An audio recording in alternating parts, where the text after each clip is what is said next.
Un de vos proches tombe malade.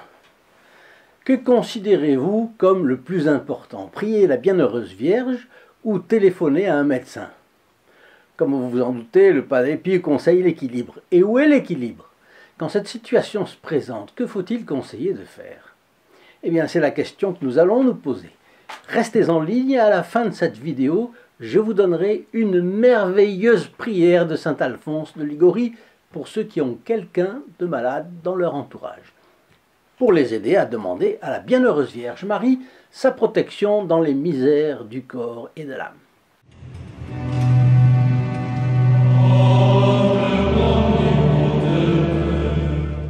Chers amis fidèles du Padre Pio, bonjour, mon nom est Jean Goyard et vous assistez au programme sur les pas du Padre Pio. Aujourd'hui, Padre Pio conseillait l'équilibre entre le recours au médecin et la confiance en Dieu.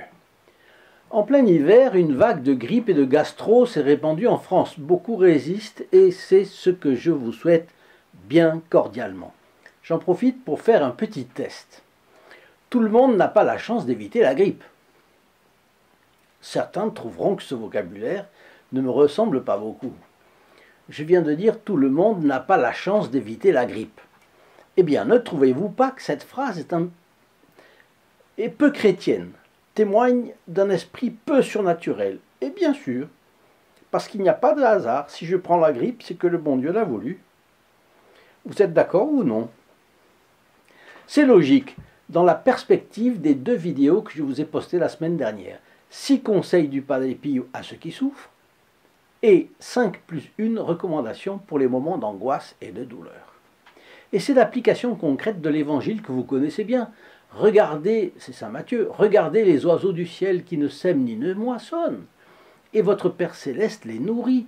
Regardez les lys des champs qui ne filent ni ne tissent. Le roi Salomon, dans sa splendeur, n'était pas mieux habillé qu'eux. Cherchez le royaume de Dieu et sa justice, et tout le reste vous sera donné de surcroît. Alors soyons fidèles au Padre Pio, travaillons à le faire connaître et aimer, faisons des sacrifices à son service, et nous serons heureux de le faire, et en plus Notre-Dame nous protégera du diable et de ses pièges. Notre chaîne fait entrer le Padre Pio dans des foyers de plus en plus nombreux. C'est grâce aux protégés du Padre Pio. Et c'est la raison pour laquelle je tiens à les remercier ici, une fois de plus, parce que c'est eux qui permettent tout le bien qui arrive en faisant connaître le Padre Pio. Ils ne se contentent pas de trouver intéressante la vie du saint de Pietrelcina. Ils font un geste militant en propageant sa vie auprès de gens qui souffrent. Nombreuses sont les personnes autour de nous qui se trouvent dans une impasse. Leur salut, leur âme ne peut pas nous être indifférente.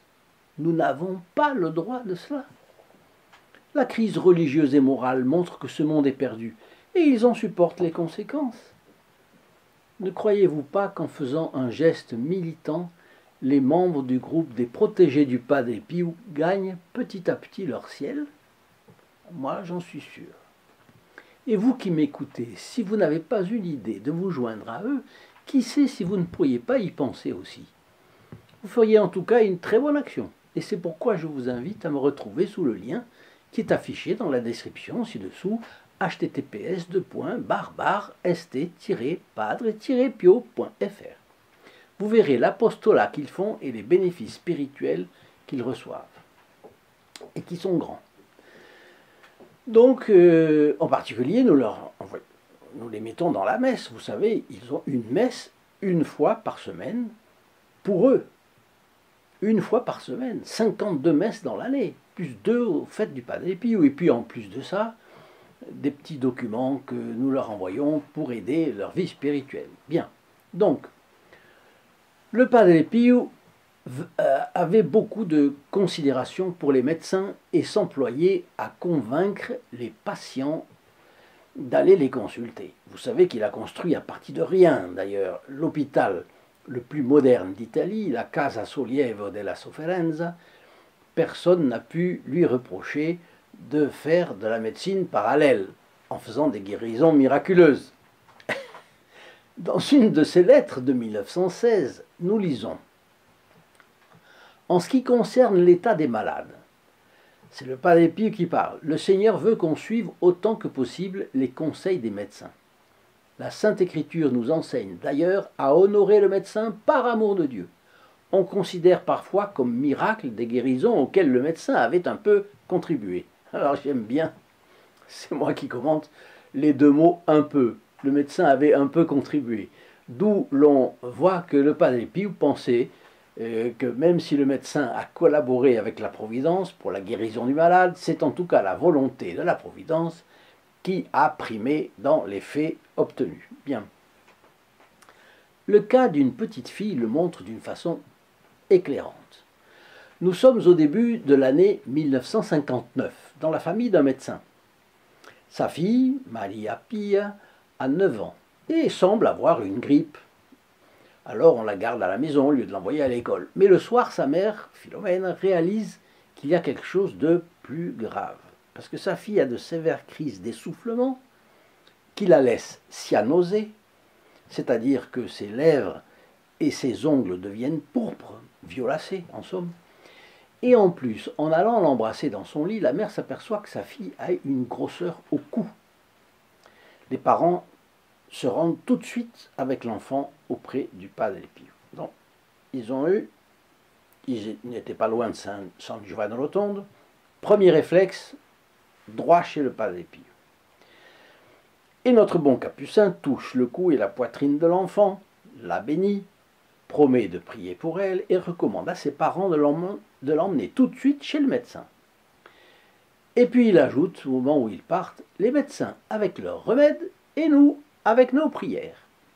Et le médecin, ami du père de l'enfant, conseille une opération rapide.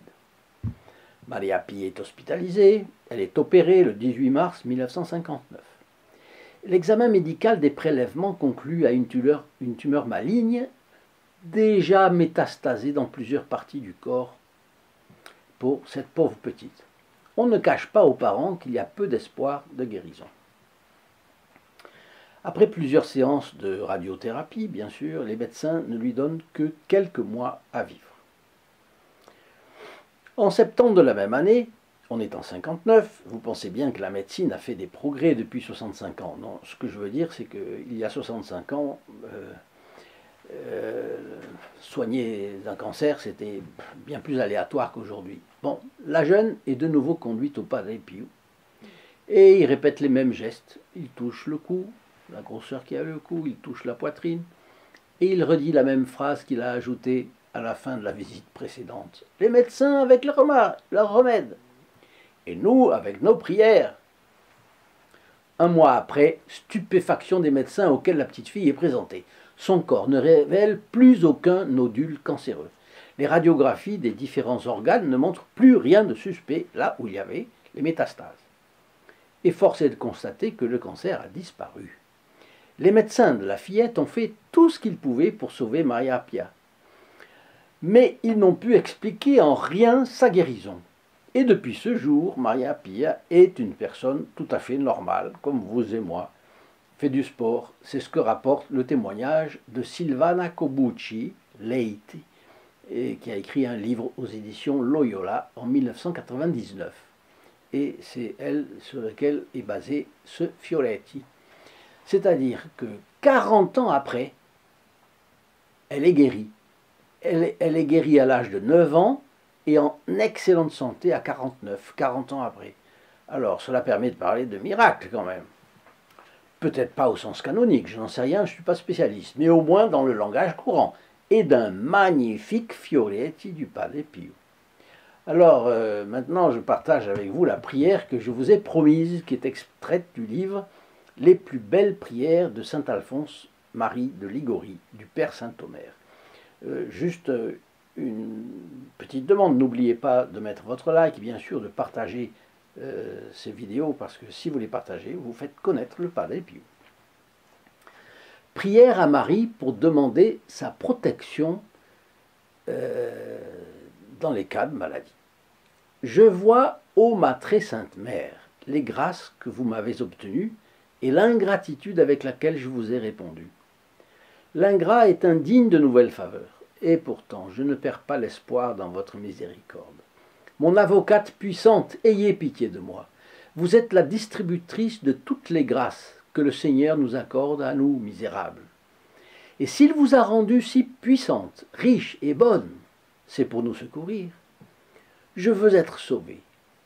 Je place entre vos mains mon salut éternel. Je vous confie le soin de mon âme. Je veux être inclus dans les rangs de vos plus fidèles serviteurs. Ne me repoussez pas. Vous allez à la recherche des malheureux pour les aider.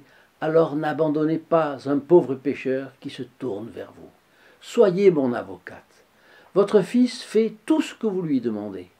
Prenez-moi sous votre protection. Cela me suffit. Parce que si vous me protégez, je ne crains rien. Je ne crains pas mes péchés, car vous obtiendrez leur pardon pour moi. Ainsi, je l'espère. Je ne crains pas les démons, car vous êtes plus puissante que tout l'enfer. Je ne crains pas enfin Jésus lui-même, mon juge souverain, parce qu'une seule prière de votre part suffit à l'apaiser. Protégez-moi donc, ô ma mère, et obtenez-moi le pardon de mes péchés, l'amour de Jésus, la sainte persévérance, une bonne mort, et enfin le paradis. Il est vrai que je ne mérite pas ces grâces, mais si vous les demandez au Seigneur pour moi, elles me seront accordées. Priez donc Jésus pour moi. Ô Marie, ma reine, j'ai confiance en vous. C'est dans cette espérance que je vis. En elle, je me repose. Avec elle, je désire mourir. Ainsi soit-il. Sur ces magnifiques paroles, je vous souhaite une excellente journée et vous dis à notre prochaine vidéo. Au revoir. In nome del Padre, del Figliolo e dello Spirito Santo, e così sia. Sia lodato Gesù e Maria.